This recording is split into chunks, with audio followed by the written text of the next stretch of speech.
Okay, no such thing as a free lunch. Here we go. So thank you for being here on this Sunday. Sorry if I am bringing you down, but I'm told perhaps one of the best ways to start is, again, with a personal anecdote, just like you did with your friend, with your cat.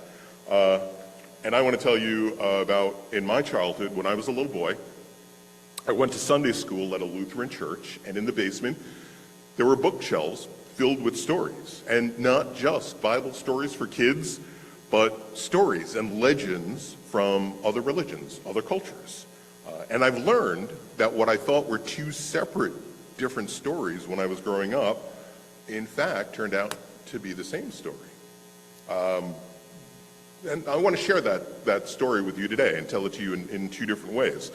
One way that you might not be familiar with, you might not have heard before, and the other way is probably a little better known. So, the first way to tell the story is from the book Norse Mythology, or The Religion of Our Forefathers, containing all the myths of the Eddas, by R.B. Anderson. One day the god Thor, in his cart drawn by his two he-goats, Teeth Grinder and Teeth Gnasher, set out on a journey, accompanied by Loki. Night coming on, they put up at a peasant's cottage, where Thor slaughtered his goats with his hammer Mjolnir, and after skinning them, put them in the pot to cook. And when the meat was done, he sat down with his fellow travelers to supper, and invited the peasants and his children to partake of the repast. The peasant's son was named Thalfja, and his daughter Roska. Thor bade them throw all the bones into the goat skins which were spread out near the fireplace. But young Thalfja broke one of the shank bones with his knife to get at the marrow. Thor, having passed the night in the cottage, rose at dawn the next day, and when he was dressed, took his mallet Mjolnir and lifted it up, consecrating the goat skins, which he had no sooner done than the two goats resumed their wonted form, only that one of them was now limping on its hind legs. Thor perceived this, said that the peasant or one of his family had handled the shank bone of the goat too roughly, and he clearly saw that it was broken and the goat was now lame. It can be imagined how frightened the peasant was when he saw Thor knit his brow and grasp the handle of his mallet with such force that the joints of his fingers became white with exertion. Fearing to be struck down by the very looks of the god, the peasant and his family made suit for pardon, offering whatever they possessed as an atonement for the offense. Thor, seeing their fear, desisted from his wrath and became more placable, and finally contented himself by requiring the peasant's children, Thalfja and Roska, to become his servants, and they have followed him ever since. If this is your first time hearing that story of Thor the Thunder God and his servant Thalfja, here's an older version of it, which is better known. How much older? About 1,000 years.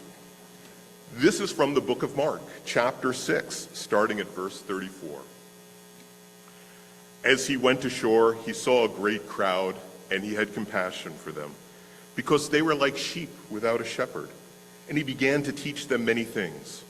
When it grew late, his disciples came unto him and said, "This is a deserted place, and the hour is now very late. Send them away so they can go to the surrounding country and villages and buy for themselves something to eat." But he answered them, "You give them something to eat."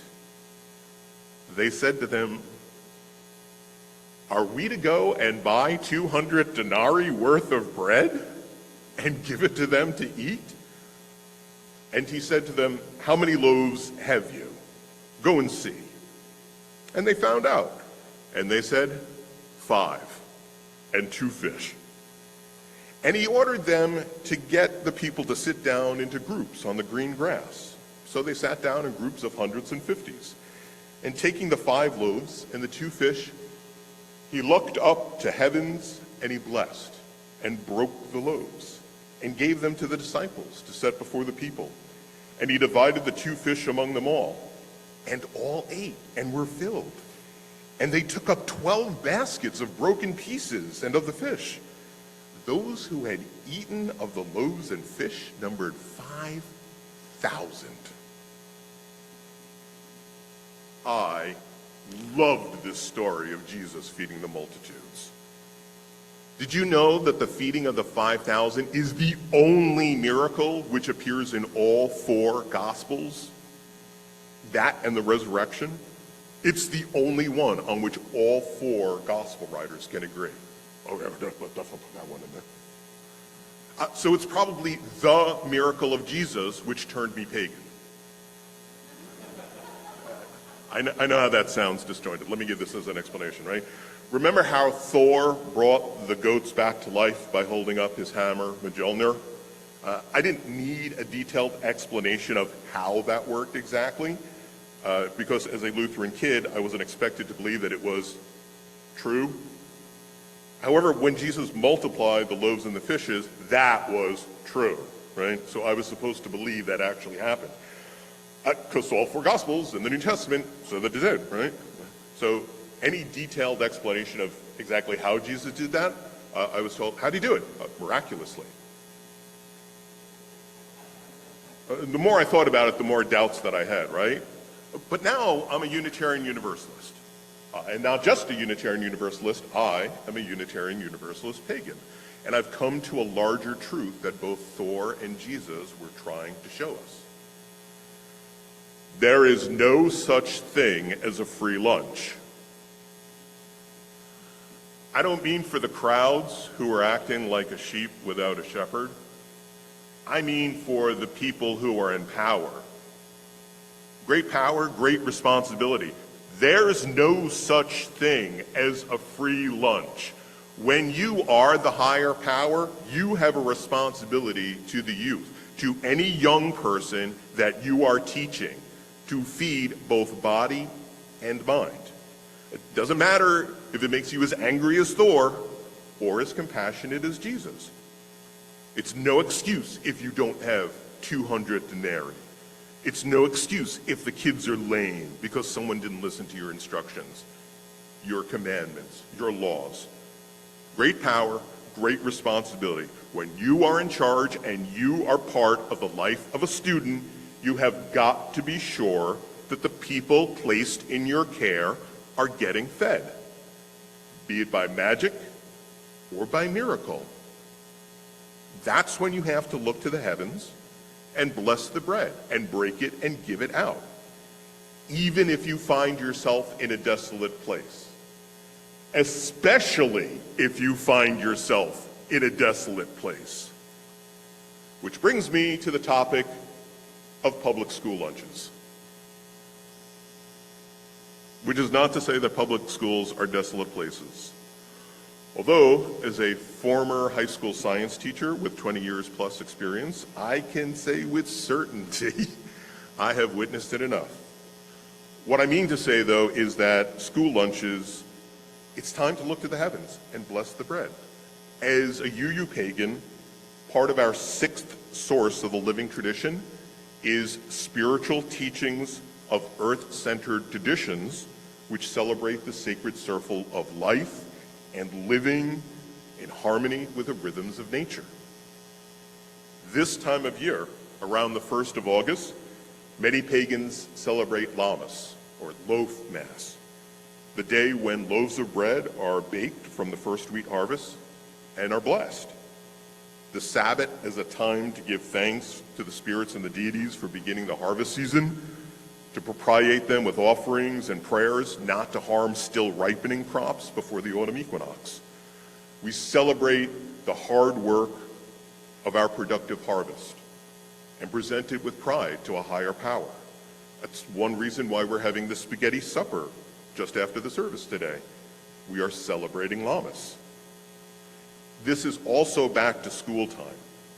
In 2 weeks, Monday, August 11th, public schools in Palm Beach County starts for the 2025-2026 school year. No child should go to school hungry. especially in one of the wealthiest countries in the world.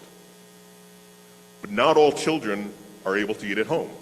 Whether they come from a family that's on a tight budget, they're too busy with the morning rush, they simply have a poor appetite when they wake up, not all children get the energy and nutrients that they need for a healthy start to the school day before they leave home. Show of hands, how many of you agree with the following statement? I agree that poor nutrition and diet-related diseases would correspond to lower academic achievement, worse health outcomes, and more behavioral problems of kids. Yeah, they're the same picture, right? Thanks. Healthy meals are an essential element of a quality education and are part of the solution of promoting children's health. School meals play a vital role in curbing that student hunger. A lot of schools in Florida already offer a federal program to offer free meals to all students, but it's based on a percentage of low-income students at that school.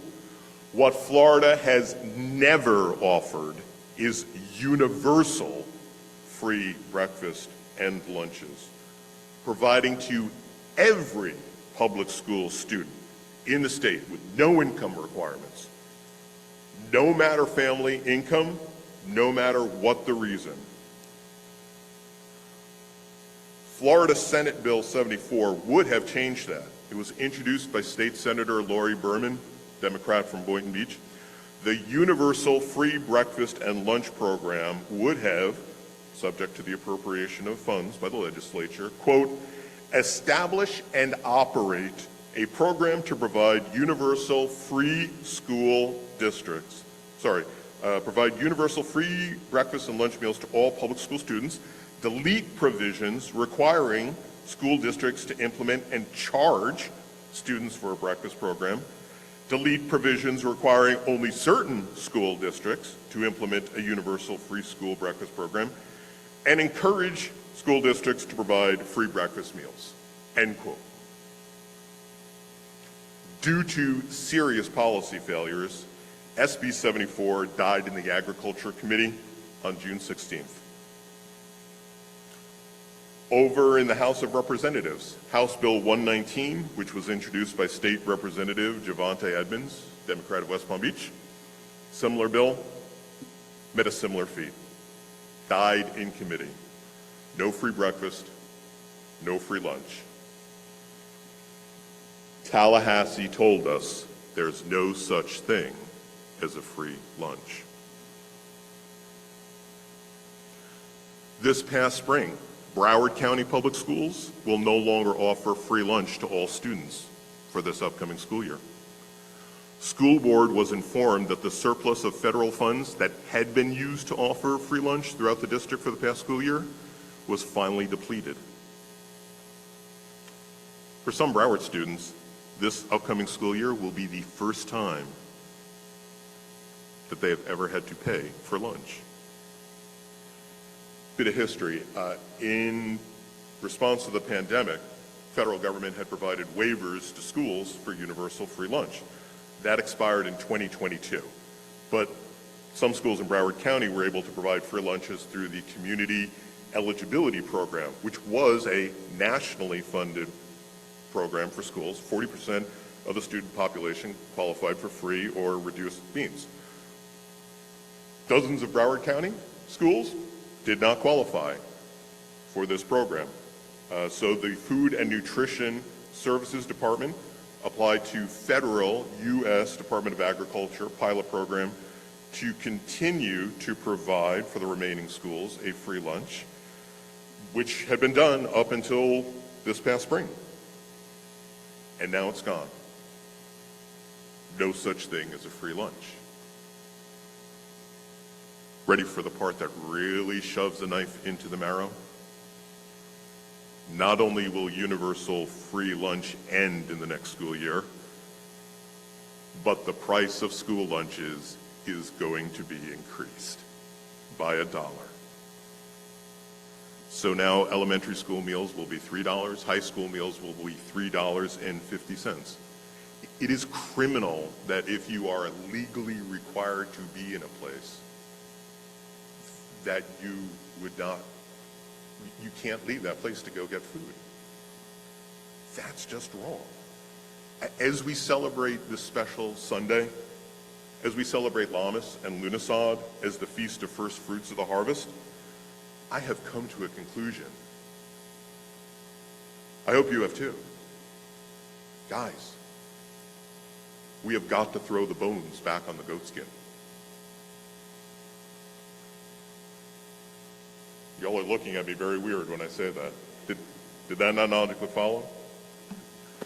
No. Let me try to see if I can explain it better to you guys. It's a metaphorical goatskin, but I think you can throw it a bone. That make more sense? Throw me a bone on this one. Actually, throw me 2 bones. And even though it's metaphorical, I'm telling you, real magic will happen. Or if you're not pagan, if you prefer, take these 2 fish, bless them, and multiply them. And let's give them out to groups of hundreds and 50s that are at the school cafeteria, okay? Number 1, food banks. In November, help contribute with the Thanksgiving Box Brigade when we do a food drive and a fundraiser here for Boca Helping Hands, right? Please do fill a box. And if it's not Boca Helping Hands, maybe you want to give to something like Feeding South Florida, right? Make a donation. Maybe you want to make a donation directly to the school cafeteria, because it's not set up that you can go to the school district and give the money. It has to be done at your local level. But that's cool, because that's UUFBR helping local families. That's you being involved in the neighborhood. Second bone I'd like you to toss. In November, remember those 2 politicians that I mentioned for the state legislature?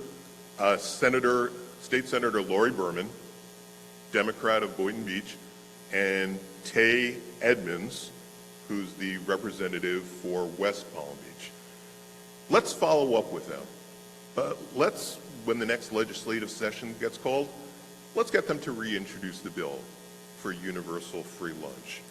Let's follow a hashtag, while we're on social media, like hashtag #NoKidHungry or hashtag free lunch, okay? Let's make sure that this is the last school year without a universal free lunch. Let's make sure that people can never say again, there's no such thing as a free lunch, with one big exception. Thank you. Blessed be. Amen.